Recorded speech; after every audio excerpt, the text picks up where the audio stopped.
दिक्कत परेशानी क्या है?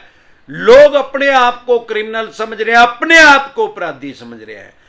आपको कानून ने अपराधी घोषित नहीं किया, आपको क्रिमिनल नहीं बनाया गया।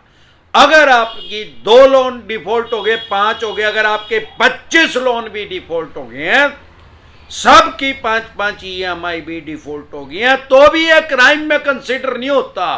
हर रोज बता रहा हूं, बार बार बता रहा हूं, 1000 बार बता रहा हूं, 2000 वीडियो डाल चुका हूं मैं लोन से रिलेटेड। अगर आप मुझे फेसबुक पे देख रहे हैं तो हमारा एक चैनल है यूट्यूब पे डिसेंट एडवाइस के नाम से, जिस पे मैं लगभग 2000 वीडियो डाल चुका हूं लोन से रिलेटेड। आपको या आपके किसी भी यार प्यारे रिश्तेदार को लोन से रिलेटेड कोई भी दिक्कत परेशानी समस्या अगर आ रही है तो यूट्यूब के सर्च के ऑप्शन में जाके वो प्रॉब्लम लिखें, आगे जैसे ही डिसेंट एडवाइस लिखेंगे तुरंत प्रभाव से आपकी समस्या का समाधान हो जाएगा। आपको अपराधी किसने बनाया, आपको क्रिमिनल किसने घोषित किया? इन चवन्नी छाप भिखमंगों ने। इनकी दुकान के अंदर पेट्रोल के कोटन लगा दो। अब जमाना सारा चेंज हो चुका है। पहले जमाने में जब गब्बर सिंह की फिल्में आती थी तो गब्बर सिंह शोले में कहता था कि यहां से 20-20 किलोमीटर दूर जब कोई बच्चा रोता है तो उसकी मां कहती है बेटा सो जा, नहीं तो गब्बर सिंह आ जाएगा। अब अगर उसी बच्चे को, जो आज की पीढ़ी का बच्चा है, उसको कोई उसकी मां ये कहे कि बेटा सो जा नहीं तो गब्बर सिंह आ जाएगा, वो बच्चा हंसने लग जाता है गब्बर सिंह को आने दो, गब्बर सिंह को ही देखूंगा। क्योंकि अब उस बच्चे को पता लग गया है कि गब्बर सिंह जो है वो डाकू नहीं है, वो तो इंटरटेनमेंट के लिए, मनोरंजन के लिए डाकू बना हुआ है। ऐसे ही जो लोग हमारे साथ जुड़े हुए हैं, हमारी वीडियो देखते हैं, यूट्यूब पे जुड़े हुए हैं, फेसबुक पे जुड़े हैं, इंस्टा पे जुड़े हैं, मौज पे जुड़े हैं, उनको सबको पता लग गया है कि ये जो चवन्नी छाप है ये फर्जी के गब्बर सिंह है, ये फर्जी के एडवोकेट है, ये फर्जी के इंस्पेक्टर बने हुए हैं। आजकल इन्होंने भिखमंगों ने चवन्नी छापी भी लगा ली हैं, जो कि अपने आप को हाई कोर्ट का वकील कह के लोगों को फोन करती हैं, या वुमेन सेल की इंस्पेक्टर बन के लोगों को फोन करके साइकोलॉजिकल प्रेशर में लेती हैं। लेकिन जो डिसेंट एडवाइस के साथ जुड़ा है उसको सब पता लग गया है। यही कारण है कि हजारों आदमी हर रोज हमारे साथ हर किसी ना किसी प्लेटफॉर्म पे जुड़ जाते हैं, क्योंकि अमरदीप कादियान जो है वो वैल्यू प्रोवाइड करवा रहा है। अब इन चवन्नी छापों से डरने घबराने की जरूरत नहीं, क्योंकि यूट्यूब पे जलजला आ चुका है, अमरदीप कादियान आ चुका है, आम और खास आदमी को उसको राइट्स बताने के लिए, अधिकार बताने के लिए। अब सवाल ये आता है कि किसी ना, हर आदमी जो कॉमन मैन है या कोई बिजनेसमैन भी है, सारी जिंदगी में उसको कभी ना कभी लोन की जरूरत पड़ जाती है, और कभी ना कभी उसका लोन डिफॉल्ट होता ही होता है। 99% आदमियों के साथ ही होता है। क्यों? अरे भाई, जैसे आदमी की वेल्थ एक जैसी नहीं रहती, सेहत एक जैसी डेली नहीं रहती, ऐसे ही आदमी की हेल्थ जैसे एक जैसी नहीं रहती, ऐसे ही वेल्थ भी एक जैसी नहीं रहती।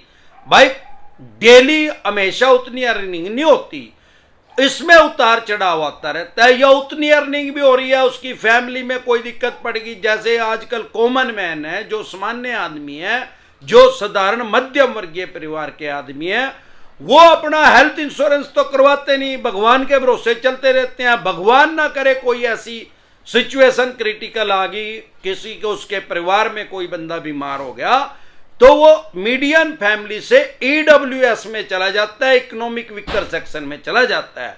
अब उसकी इनकम तो उतनी हो रही है, खर्चा बहुत ज्यादा बढ़ गया, सारी जो उसकी सेविंग है वो बढ़ जाती है बंके बाड़े में।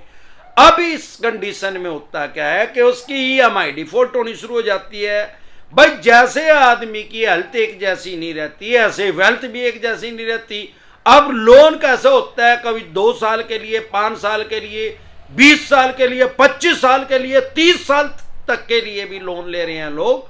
होम लोन 30 साल तक के लिए भी मिल रहा है। अब ऐसा तो है नहीं कि 30 साल तक उसकी फाइनेंशियल कंडीशन एक जैसी रहेगी, या 5 साल का कोई पर्सनल लोन लिया है तो उसकी फाइनेंशियल कंडीशन एक जैसी रहेगी। कभी ना कभी उतार चढ़ाव आएगा ही। ये नेचर का नियम भी है, प्रकृति का नियम भी ये। या कभी सर्दी होती है, कभी गर्मी होती है, कभी बारिश होती है, कभी ज्यादा सर्दी होती है, कभी ज्यादा गर्मी होती है, कभी ज्यादा बारिश होती है। तो नेचर भी का भी लॉ यही है और प्रकृति का भी नियम यही है जो हर आम और खास आदमी के ऊपर लागू हो रहा है। जैसे ही आपकी ईएमआई डिफॉल्ट होती है तो चवन्नी छाप आपको साइकोलॉजिकल प्रेशर में लेना शुरू कर देते हैं, फिर ये आपके पास नोटिस भेजना शुरू कर देते हैं। 99% फेक नोटिस आपके पास भेजे जाते हैं चवन्नी छापों के द्वारा। अगर आपके पास किसी भी तरह का कोई भी नोटिस आ रहा है, सबसे पहले फेक नोटिस डिसेंटेड वाले के वीडियो देखें, आपको पता लगेगा जो नोटिस आपके पास आया है वो जेन्युइन है क्या फेक है। अगर आपको फिर भी जेन्युइन लग रहा है तो ई कोड लोड कर ले अपने फोन में, क्योंकि सारे देश की कोड जो है वो ऑनलाइन हो चुकी है। ई कोड नाम से गवर्नमेंट का ऐप है, उसमें चवन्नी छाप फेक एंट्री नहीं कर सकते। अब बहुत से आदमी कहते हैं जी ई कोड नहीं चलाना आता। अरे यार, यूट्यूब पे 500 वीडियो डली हुई है जो आपको ई कोड चलाना सिखा देंगी। अगर उसमें आपके ऊपर केस हो गया है तो अपने केस की पैरवी करे, अपने केस को लड़े। केस दर्ज होना क्राइम में कंसिडर नहीं हो रहा है, यह समझ ले सबसे पहले। अब ये क्या करते हैं, जैसे ही 3 महीने हो जाते हैं, कोई भी लोन की ईएमआई डिफॉल्ट हो गई है, क्रेडिट कार्ड लेना तुम अपनी कब्र खुद से खोदना है। और करोड़ों आदमियों ने हमारे देश में 8-8, 10-10 कब्रें खोदी हुई है। सबसे पहले क्रेडिट कार्ड की पेमेंट करें, नहीं तो ये मिनिमम ड्यू जो बोलते हैं वो इंटरेस्ट है इनका, मिनिमम अमाउंट के नाम से 60% तक ब्याज लिया जा रहा है, 60 से 80%। और भगवान ना करे वो टाइमली नहीं दिया गया तो ब्याज प्लेंटी जुर्माना लगा के 160% ब्याज भी लोगों से लिया जा रहा है, जो ये कह रहे हैं कि आपको फ्री में पैसा दे रहे हैं 50 दिन के लिए। आपका सगा भाई भी अगर आप मैच्योर है तो वो आपको 50 दिन के लिए बिना लालच के पैसा नहीं देगा, तो कोई भी बैंक या एनबीएफसी कंपनी क्यों दे रही है। अगर आपका कोई भी लोन डिफॉल्ट होता है, नियम ये है कि 3 महीने के बाद उसको एनपीए में डाल सकते हैं, जरूरी नहीं है कि डालेंगे। एनपीए का मतलब है नॉन परफॉर्मिंग एसेट, ऐसा पैसा जो बैंक या एनबीएफसी कंपनी की नजरों में अब उसको फायदा नहीं दे रहा। उसके बाद अगर आपका कोई अनसिक्योर लोन है, बिजनेस लोन है, एजुकेशन लोन है, या अन्य किसी तरह का कोई अनसिक्योर लोन है जिसमें आपने कोई सिक्योरिटी नहीं रखी है, तो वो एनपीए के बाद आपके ऊपर चेक बाउंस का केस कर सकते हैं मैक्सिमम, या सिविल का सूट फाइल करेंगे तो हरिद्वार जाने तक का टाइम लगेगा, 40 से 45 साल लगते हैं। इसीलिए इन चवन्नी छाप कुत्तों को पाला गया है ताकि ये लोगों को डरा के धमका के साइकोलॉजिकल प्रेशर में लेके पैसे ले आए। इनको 15 से लेके 35% तक कमीशन मिलती है, जिसको बैंकिंग की भाषा में इंसेंटिव बोलते हैं। इन भिखमंगे चवन्नी छाप कुत्तों की कोई सैलरी नहीं होती, इसीलिए इतना लोगों के साथ अपशब्द बोलते हैं। जैसे ही ये बकवास करे तो इनको सीधा बोलो फंडी के, जैसे ही इंस्पेक्टर बन के फोन करें। अब मैंने क्या बोला, फंडी के, आपको क्या सुना वही, इनको भी वही सुनेगा। भीख मंगों को डरे घबराए नहीं। अगर आपका कोई सिक्योर लोन है तो आपका 3 महीने के बाद एनपीए में डालने के बाद ये आपके ऊपर सरफेसी एक्ट इंप्लीमेंट कर देंगे, लागू कर देंगे सरफेसी एक्ट को। सरफेसी एक्ट 2002 के तहत आपके पास एक नोटिस भेजेंगे, 60 दिन का टाइम देंगे आपको सरफेसी एक्ट 13(2) के तहत। अगर आपने फिर भी पैसे नहीं दिए तो क्योंकि 3 महीने के बाद तो एनपीए में गया था और 2 महीने का इन्होंने टाइम दिया, 5 महीने का टाइम हो गया, तो आपके पास 13/4 का नोटिस भेजेंगे सिंबॉलिक पोजीशन का। सिंबॉलिक पोजीशन में आपको 1 महीने का टाइम देंगे, यानी टोटल 6 महीने हो गए। तब भी आपने इनके पैसे अगर नहीं दिए तो ये आपको खिलाफ डीएम साहब के पास जा सकते हैं फिजिकल पोजीशन के लेने के लिए, और स्थानीय न्यूज़पेपर में निकलवा देंगे कि ये प्रॉपर्टी की ऑक्शन इतनी तारीख को होगी। लेकिन ज्यादातर देखने में क्या आया है कि ज्यादा वैल्यू की प्रॉपर्टी को कम रेट में, स्क्रैप के रेट में, कबाड़ी के रेट में बेचने की कोशिश करते हैं। मान लो आपका 3 करोड़ का लोन है, उसको 1 करोड़ रुपए में सेल करने के लिए तैयार हो जाते हैं, क्योंकि इन्होंने लेने 1 करोड़ रुपए हैं। अगर ऐसा आपके साथ हो रहा है, आपको सिर्फ एक नॉर्मल नोटिस इशू करना है कि जहां भी मेरी प्रॉपर्टी है, जिस लोकेशन पे है, जितने गज के है, जितने स्क्वायर फुट की है, अगर आपका कोई फ्लैट है तो जितने BHK का है, जिस सोसाइटी में है, उसी सोसाइटी में 2 आदमियों के एफिडेविट लेके आओ कि वो 1 करोड़ रुपए में अपनी प्रॉपर्टी सेल करने के लिए तैयार है। नहीं तो मेरी प्रॉपर्टी की कीमत 3 करोड़ रुपया, 3 करोड़ में सेल करके 1 करोड़ रुपया आप ले लो और 2 करोड़ मुझे दे दो। ना नोमन तेल होगा ना राधा नाचेगी। सिक्योर लोन में भी सेटलमेंट होती है। वही लगी फटने खैरात लगी बटने। अगर बैंक का पैसा फंस जाता है तो ये सेटलमेंट करते हैं, चाहे वो अनसिक्योर लोन है चाहे सिक्योर लोन है। अगर आपको अनसिक्योर लोन में प्रॉब्लम आ रही है तो अनसिक्योर लोन डिसेंट एडवाइस लिख के वीडियो देखें।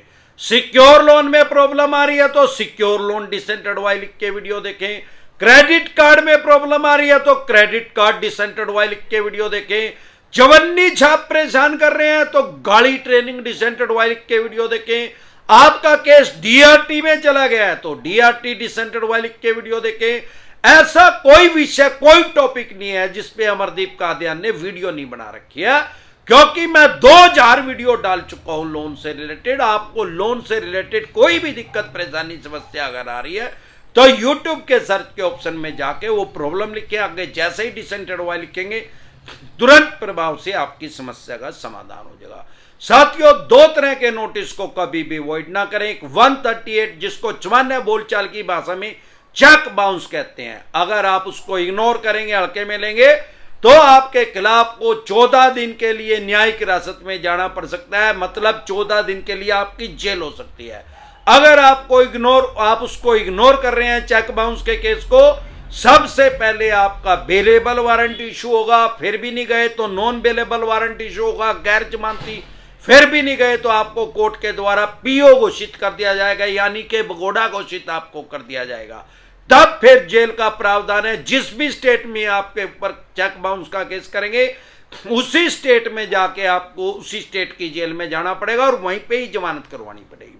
लेकिन अगर आप इसको इग्नोर नहीं कर रहे हैं, हल्के में नहीं ले रहे हैं, तो इसमें तुरंत प्रभाव से जमानत हो जाती है, बेल हो जाती है, सेम डे हो जाती है, बाय एंड हो जाती है। आप सबसे पहले तो 99% आपके पास फेक नोटिस भेजे जा रहे हैं। फेक नोटिस डिसेंट एडवाइस लिख के वीडियो देखें, आपको पता लग जाएगा फेक नोटिस है क्या जेन्युइन है। अगर फिर भी जेन्युइन लग रहा है तो अपने फोन में ई कोर्ट लोड कर लें। ई कोर्ट नाम से गवर्नमेंट का ऐप है, उसमें चवन्नी छाप फेक एंट्री नहीं कर सकते। दूसरा, अगर आपके पास सरफेसी एक्ट 2002 के अकॉर्डिंग नोटिस आ रहा है 13(2) का, 13(4) का, सिंबॉलिक पोजीशन का, फिजिकल पोजीशन का, उसको कभी भी इग्नोर ना करें, कभी भी हल्के में ना लें। नहीं तो अगर आप उसको इग्नोर कर रहे हैं तो आप अपनी मकान, दुकान, जमीन, जायदाद, फैक्ट्री, कारखाना, स्कूल, कॉलेज, बंगला, कोठी या शोरूम, आप उससे हाथ धो बैठेंगे, उसकी एक्शन कर देंगे, बोली कर देंगे, सेल कर देंगे, स्क्रैप के रेट में, कबाड़ी के रेट में उसको बेच देंगे। लेकिन अगर आपको अपने राइट्स और अधिकार पता है तो कानूनी रूप से लीगल वे में आप अपनी प्रॉपर्टी का बचाव कर सकते हैं। अगर आपके पास सरफेसी एक्ट के अकॉर्डिंग नोटिस आ रहा है, अगर आपकी 4-5 EMI डिफॉल्ट हो गए हैं तो आपके पास सरफेसी एक्ट का नोटिस आ गया होगा। अगर आपका सिक्योर लोन है तो 2 EMI डिफॉल्ट हो रही हैं तो 3 के बाद आ जाएगा। अगर आपकी आज तक EMI पूरी क्लियर और आपको लग रहा है किसी वजह से आप फाइनेंशियल डाउन, आपको लग रहा है कि फ्यूचर में मैं पे नहीं कर पाऊंगा, तो तुरंत प्रभाव से लीगल एडवाइस लें। प्रिवेंशन बेटर देन क्योर, इलाज से हमेशा परहेज बेहतर है। अगर आपके पास सरफेसी एक्ट के अकॉर्डिंग नोटिस आ रहा है 13(2) का, 13(4) का, सिंबॉलिक पोजीशन का, फिजिकल पोजीशन का, डीएम साहब का, या 138 नेगोशिएबल इंस्ट्रूमेंट एक्ट 1881 का, या पेमेंट एंड सेटलमेंट एक्ट 2007 का, या रिकॉल नोटिस आ रहा है, अन्य किसी भी तरह का कोई भी नोटिस आपके पास आ रहा है, लोन से रिलेटेड कोई भी दिक्कत, परेशानी, समस्या आपको आ रही है, लोन से रिलेटेड जो भी डॉक्यूमेंट्स आपके पास हैं वो सभी लेके आप मेरे से पर्सनल मीटिंग कर सकते हैं, पर्सनली एडवाइस ले सकते हैं, या टेलीफोनिकली भी एडवाइस ले सकते हैं। हमारे साथ जुड़ने का क्या प्रोसेस है, आपकी स्क्रीन पे कमेंट बॉक्स के अंदर एक नंबर आया हुआ है 9306347314। इस नंबर को सेव करके डायरेक्ट कॉल करेंगे, कोई रिप्लाई नहीं आएगा। व्हाट्सएप कॉल करेंगे, कोई रिप्लाई नहीं आएगा। व्हाट्सएप मैसेज करेंगे तो तुरंत प्रभाव से रिप्लाई आएगा। ये नंबर मेरी टीम के पास होता है। एक बार जोर से मिलकर नारा लगाएंगे, सुन ले बे गंजे टकले। अगर ये टकला अपनी ससुराल वालों का नारा ना लगाए तो इसका चप्पलों से स्वागत किया जाए। कुछ तो इसके राम ने बाल उड़ा दिए हैं, बाकी इसके बाल साड़े उड़ा दिए जाएं। जो बीवी से सचमुच करते प्यार, वो ससुराल वालों की जय करने से कैसे करे इनकार। एक बार जोर से मिलकर नारा लगाओ, जय ससुराल वालों की।